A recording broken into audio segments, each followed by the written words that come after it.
এবার শির আমন্ত্রণে চীনে যেতে পারেন ট্রাম্প। মামদানির সমালোচনা করে নেতানিয়াহু বললেন, মেয়র হলে একবারের বেশি টিকবেন না তিনি। গাজায় অপুষ্টিতে ৮০ শিশুসহ ১০১ ফিলিস্তিনির মৃত্যু, অনাহারে বেহুশ হয়ে যাচ্ছেন জাতিসংঘের কর্মীরা। যুক্তরাষ্ট্র ছেড়ে হঠাৎ চীনের সঙ্গে সম্পর্ক ঘনিষ্ঠ করতে চাচ্ছে ভারত।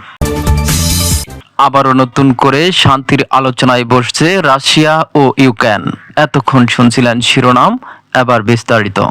চীনের প্রেসিডেন্ট শি জিনপিং এর আমন্ত্রণে দেশটিতে সফর করতে পারেন যুক্তরাষ্ট্রের প্রেসিডেন্ট ডোনাল্ড ট্রাম্প। মঙ্গলবার হোয়াইট হাউসের সাংবাদিকদের এই কথা বলেছেন তিনি। ট্রাম্পের এই সফরের উদ্দেশ্য দুই পরাশক্তির মধ্যে বাণিজ্যিক ও নিরাপত্তা নিয়ে চলমান উত্তেজনার একটি সুরাহা করা। সাংবাদিকদের ট্রাম্প বলেন, প্রেসিডেন্ট শি আমাকে চীনের আমন্ত্রণ জানিয়েছেন। অদূর ভবিষ্যতে আমরা এটা করব। দিনটি খুবই দূরের নয়। চলতি বছরের শেষের দিকেই ট্রাম্পের এশিয়া সফরের কথা রয়েছে বলে রয়টার্সকে জানিয়েছেন দুইটি সূত্র। তখন দুই নেতার মধ্যে সাক্ষাতের বিষয়ে আলোচনা করছেন ট্রাম্প ও শি জিনপিং এর সহযোগীরা। তবে সাক্ষাতের ওই পরিকল্পনা এখনো চূড়ান্ত হয়নি।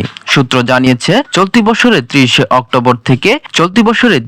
অক্টোবর থেকে ১ নভেম্বর দক্ষিণ কোরিয়া অনুষ্ঠানের এশিয়া প্যাসিফিক ইকোনমিক কোঅপারেশন সম্মেলনে যোগ দেওয়ার সময়ে চীনে যাত্রা বিরতি দিয়ে শির সঙ্গে দেখা করতে পারেন ট্রাম্প। ওই সম্মেলনে ফাঁকেও তাদের সাক্ষাৎ হতে পারে। আরেকটি সম্ভাব্য তারিখ হলো ৩ সেপ্টেম্বর। দ্বিতীয় বিশ্বযুদ্ধের সমাপ্তির ৮০ বছর পূর্তি উপলক্ষে সেদিন বেইজিং এ অনুষ্ঠানের আয়োজন করা হয়েছে।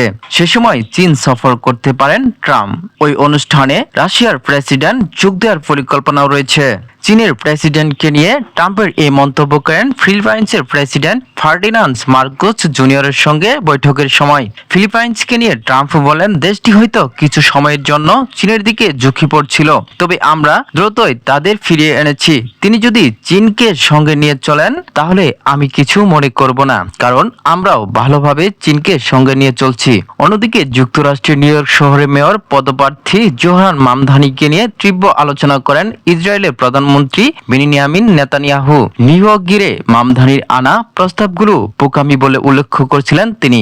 নেতানিয়াহু বলেছেন, আগামী নভেম্বরে মেয়র নির্বাচিত হলে এক মেয়াদের বেশি টিকবেন না মামদানি। গত সোমবার এক সাক্ষাৎকারে এসব কথা বলে ইসরায়েলের প্রধানমন্ত্রী।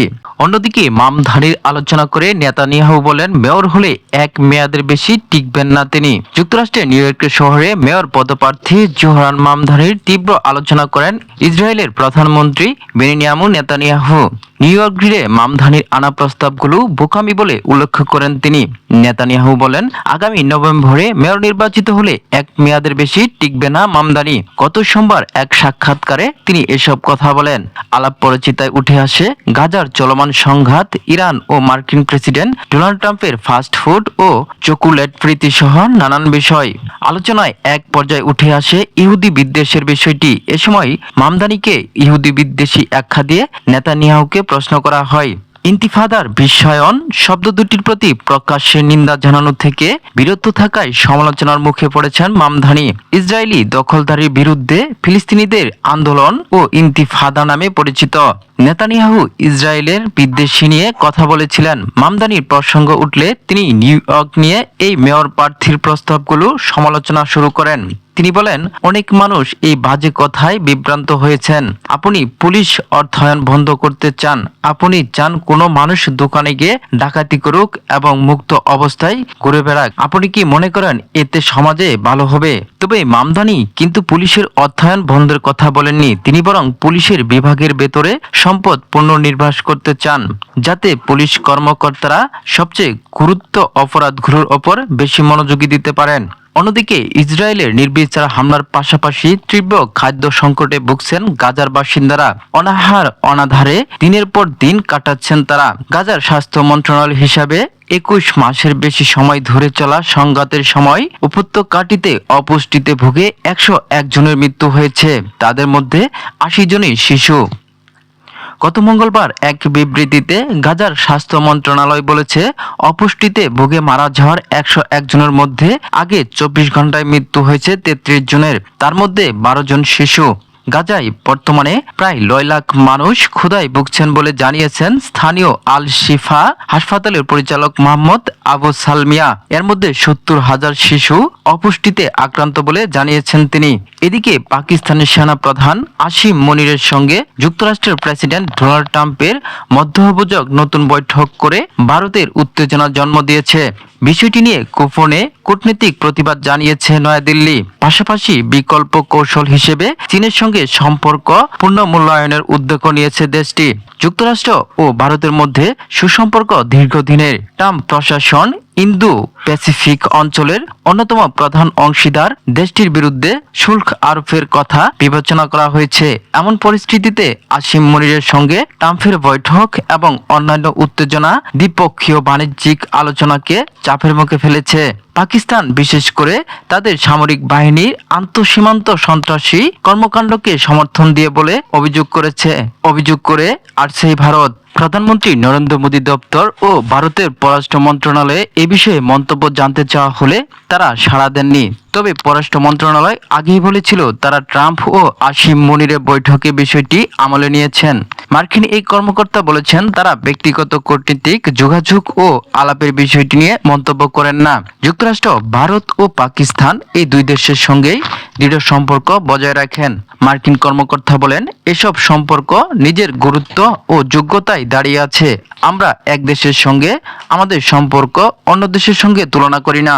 এদিকে ইউক্রেনের প্রেসিডেন্ট জেলেনস্কি বলেছেন আজ বুধবার রাশিয়া ও তার দেশ নতুন দফায় শান্তি আলোচনায় বসছে। তুরস্কের ইস্তাম্বুলে এই আলোচনা হবে। গত সোমবার রাতে দেয়া নিয়মিত ভাষণে প্রেসিডেন্ট জেলেনস্কি বলেন, রাশিয়ার সঙ্গে বন্ধ বিনিময় প্রস্তুতি ও রাশিয়ার প্রতিনিধিদের সঙ্গে তুরস্কের আরেকটি বৈঠক করার ব্যাপারে আলোচনা করছি। সম্প্রতি জেলেনস্কি রাশিয়ার সঙ্গে নতুন করে শান্তির আলোচনার প্রস্তাব দেন। 50 দিনের ভেতরে যুদ্ধবিরতি না হলে রাশিয়ার ওপর কঠোর নিষেধাজ্ঞা আরোপ করা হবে বলে মার্কিন প্রেসিডেন্ট ডোনাল্ড ট্রাম্পের হুমকির কয়েকদিন পর এই প্রস্তাব দেওয়া হয়। রাশিয়ার ইউক্রেন হামলার যুদ্ধ করার পর ইউক্রেনের সেনাবাহিনীর জন্য নতুন অস্ত্র সহায়তা ও প্রতিশ্রুতি দিয়েছে যুক্তরাষ্ট্র। মস্কো এখনো শান্তি আলোচনা নিয়ে কোনো মন্তব্য করেনি। তবে রাশিয়ার বার্তা সংস্থা RIA এক সূত্রে বরাদ্দে জানিয়েছেন বৃহস্পতিবার ও শুক্রবার এই 2 দিন আলোচনা করা হবে। তুরস্ক সরকারের এক মুখপাত্রের বরাদ্দে AFP বলেছে বুধবার ইস্তাম্বুলে আলোচনা হবে। গত মে ও জুন মাসের বৈঠকগুলো একই জায়গায় হয়েছিল, তবে ওই সব আলোচনায় যুদ্ধবিরতি বিষয়ে সমমত হয়নি। এই সপ্তাহের আলোচনাও চলমান যুদ্ধ শেষ করার আরেকটি প্রচেষ্টা।